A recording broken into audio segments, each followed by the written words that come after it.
Hello guys, j'espère que vous allez bien. Nous avons quitté Dakar ce matin à 5h27. 13h20, nous sommes arrivés à l'hôtel Le Relais Tamba où nous allons marquer une petite pause histoire de manger. Ensuite, nous allons reprendre la route pour se diriger vers Kédougou où nous allons vivre une expérience extraordinaire. Let's go!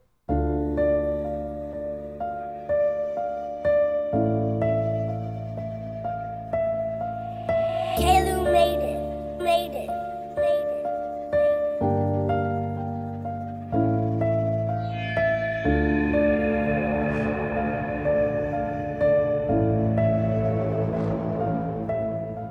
Alors, nous sommes sur le point de quitter le campement Wassa pour aller au village de Dindifelo. Nous avons à peu près 1 heure de trajet.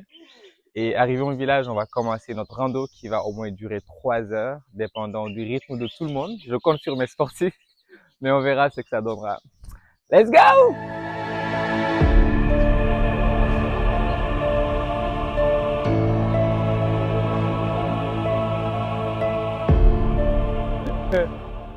Alors là, on fait une petite pause technique.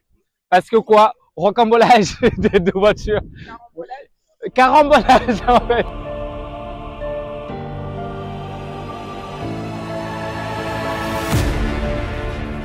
Donc aujourd'hui, nous sommes là pour restaurer l'écosystème. Donc l'environnement, on a vu que l'environnement est un peu menacé. Mais en tant que jeunes, donc, nous sommes en train de lutter pour restaurer l'écosystème à Kédougou.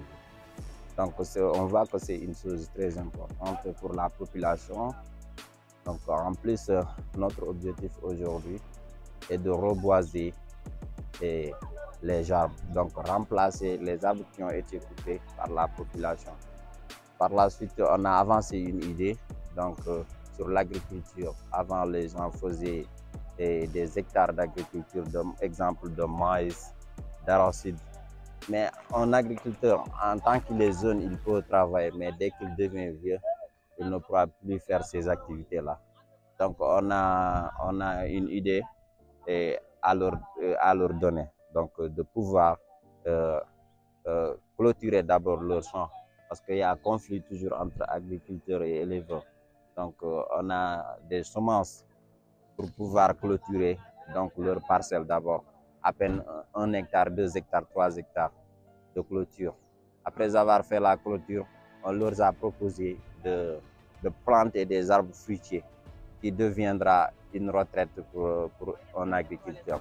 Quand tu es vieux, donc tu ne pourras plus travailler comme avant, mais quand tu as ton jardin aujourd'hui, tu peux vraiment cueillir tes fruits et vendre ça et régler tes besoins. T'es prêt pour la rando? Pas du tout. Makele, t'es prêt pour la rando? Ouais. Noémie, t'es prêt pour la rando? Fatou, t'es prête? Mais donc j'ai pas le choix. Aïcha, apparemment toi, les moustiques t'aimes bien. Moi je suis pas prête. Ni T'es pour pas les prête moustiques, pour la ni pour la rando. On accepte du bon courage alors. Bon courage, vraiment.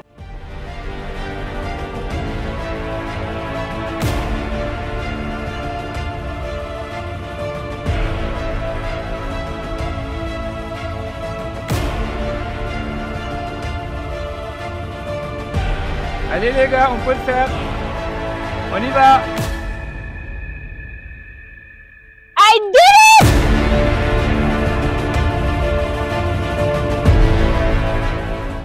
Ça va Rachid? On est vivant, non, alhamdoulilah. On reprend la route là. Ah ouais? Ouais. Bon, regarde, ici repose Rachid.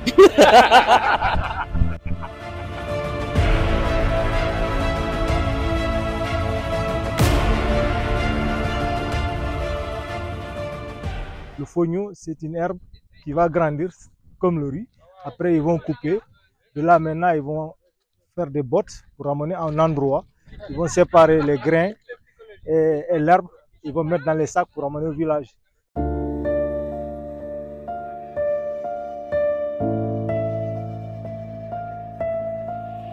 Kalu made it, Aïcha, rien, hein? made it. Maintenant départ mousse arrivé gagné.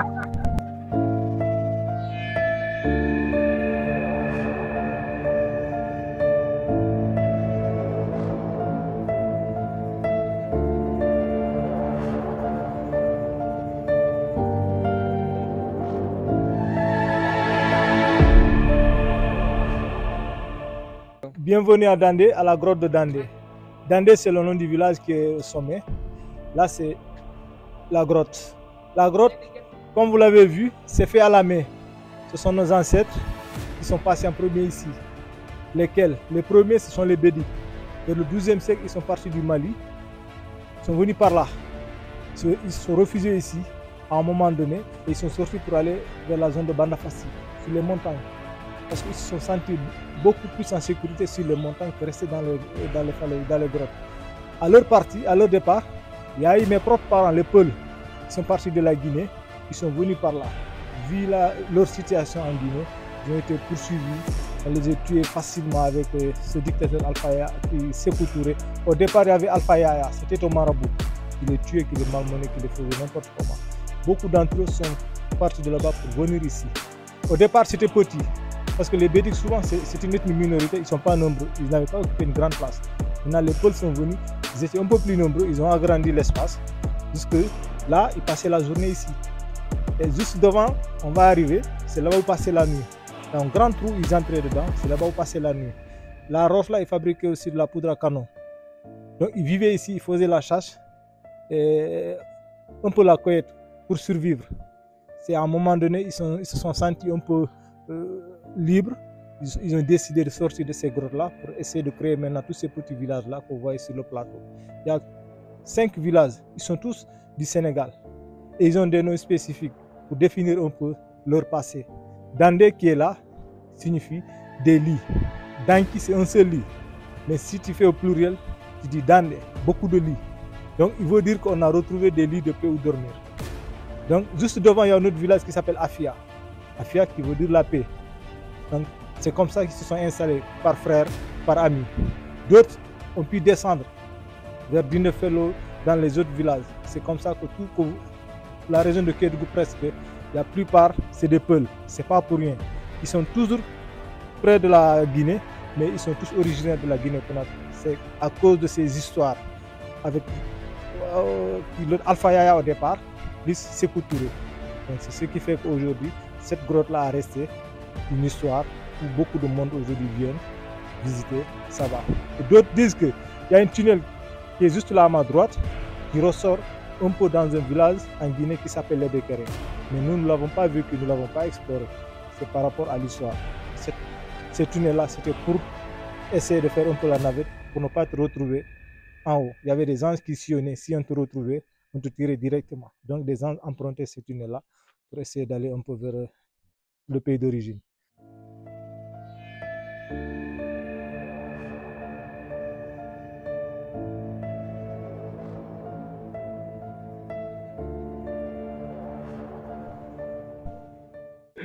Alors, 14h40, après 4h40 de randonnée, nous voilà en bas des chutes d'eau de Dindéfélo.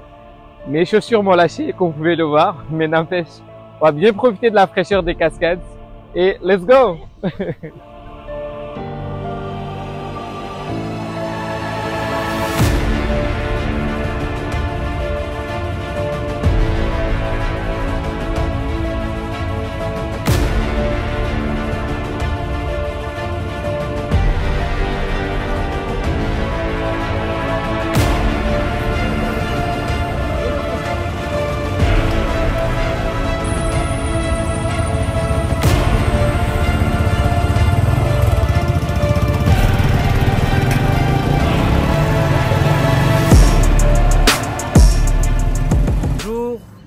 Pour l'excursion à Kédougou, aujourd'hui nous allons monter 483 mètres d'altitude pour aller visiter le village Iwol. On va y aller, on va découvrir ce qui se passe sur place. Ça va Aïcha? Ça va pas? Mais just do it! Just do it!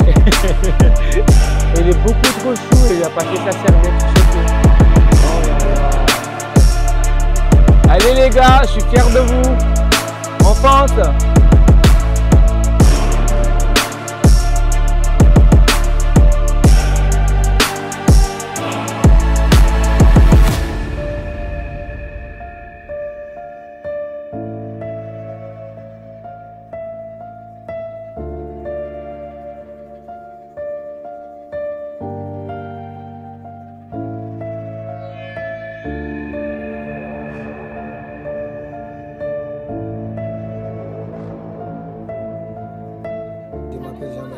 Bon, c'est moi qui donne l'explication sur l'ethnie bédique, parce que bédique c'est une ethnie qui vient du Mali. Après le roi de la Guinée, Alpha Yaya, il a quitté la Guinée avec ses soldats, il est venu pour prendre les bédiques et les convertir en islam, pour les amener en Guinée. Mais les bédiques n'ont pas voulu et la guerre a éclaté. C'est là qu'ils prenaient les belles femmes, les plus jeunes, les amenaient obligatoires. Les vieux, les vieilles mamans les égorgeaient. Mais les rescapés, quand même, eux, ils sont partis se cacher dans des cavernes en dehors du village. Là, ils ne sortaient que la nuit pour aller puiser l'eau. Mais pour piler les céréales, ils écrasaient le mur contre des cailloux pour éviter le bruit des pilons. Voilà, comme la guerre devenait plus grave, là, ils se sont réunis dans leur caverne et ils ont envoyé quelques jeunes d'aller dire au diable de la nature pour qu'il les aide une protection. Et voilà, les jeunes sont partis, se sont présentés devant, ils ont expliqué, le diable a accepté. Rapidement, il est parti au centre du village, il a invité des abeilles. Et ces abeilles-là combattaient en faveur des bédiques. Si un abeille piquait un soldat, que le soldat mourait sur place. Et c'est là que les bédiques ont eu la paix. Mais Alpha Yaya, lui, le roi, il était le seul à retourner dans son village natal en Guinée. Malgré, comme il avait eu une piqûre d'abeille au cours de la guerre, 5 jours après la guerre, il est mort. Au cours de la guerre même, il y avait une femme du village qui avait eu 2 jumeaux. Mais comme elle ne pouvait pas sortir du village, c'est le diable qui a eu pitié de la femme. Elle l'a accompagnée à 2 km du village. Rapidement, il a transformé les 2 enfants à la forme de pierre, plus la maman. Mais la maman n'est pas devenue complète la forme d'une pierre. C'est là qu'Alpha Yaya est parti couper le milieu du corps de la mère. Et le diable était désolé. Là, c'est pas la peine qu'il refait les enfants en personne. Déjà, la mère, elle est morte. Il a laissé planter jusqu'à présent. La pierre existe là-bas. C'est une pierre qui fait 1,80 m de taille avec ses 2 enfants à côté. Et à la sortie du village, tout à l'heure, on a vu un très gros baobab sacré qui fait 23,30 m de circonférence. Mais avant que cet arbre-là pousse, il y avait une tombe d'une famille Camara qui était décédée. Ils l'ont enterré 5 ans après le baobab obsédé sur la tombe. Et en face de ma maison, encore, il y avait un arbre sacré, c'était un fromager. Pourquoi c'était sacré? Parce que les femmes du village et les enfants âgés de 5-6 ans, c'est là qu'ils venaient jouer sous l'ombre et les femmes pilaient les céréales. Mais au retour, les enfants retournaient à leur maison, les yeux enflés, le ventre ballonné.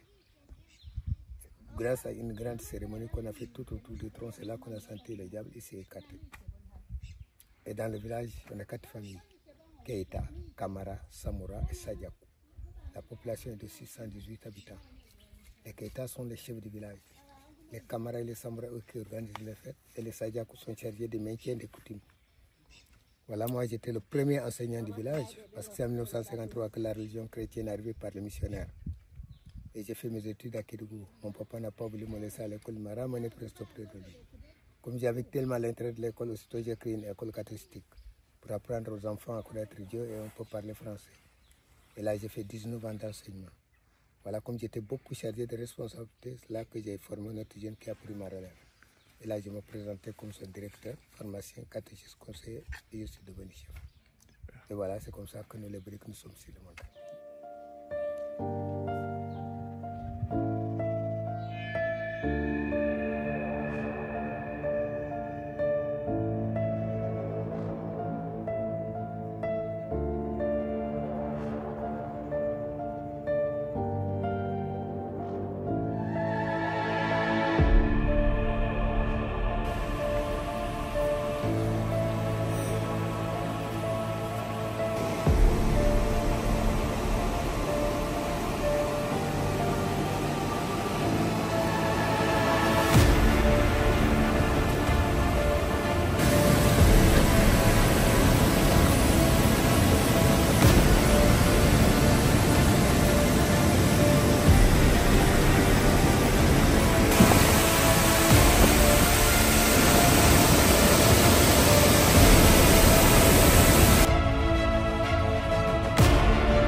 À Tomboronkoto, c'est un endroit assez spécial où les gens de la sous-région s'y retrouvent pour un peu creuser des mètres et des mètres de profondeur de sol pour rechercher de l'or.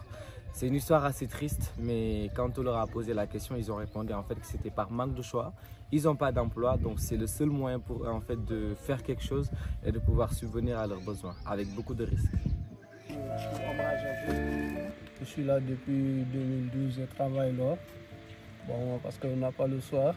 Bon, il n'y a pas d'emploi, c'est la raison pour laquelle on travaille ici. Sinon, s'il y avait d'emploi, on n'allait pas travailler, rentrer dans les risques, pareil. Mais l'homme n'a pas le choix, quoi. Bon, on travaille ici, petit à petit, on gagne notre pain quotidien. Bon, parfois, un trou peut sortir quelques cinquantaines ou centaines de grammes, ça dépend, quoi. Ouais. Bon, un gramme, c'est à 37 000, 38 000, ça varie, quoi. Si l'État allait nous aider à avoir de l'emploi, c'était mieux, quoi. Sinon, la jeunesse souffre actuellement vraiment. C'est un risque, parce que quand la terre va tomber, bon, il y aura des pertes humaines, quoi.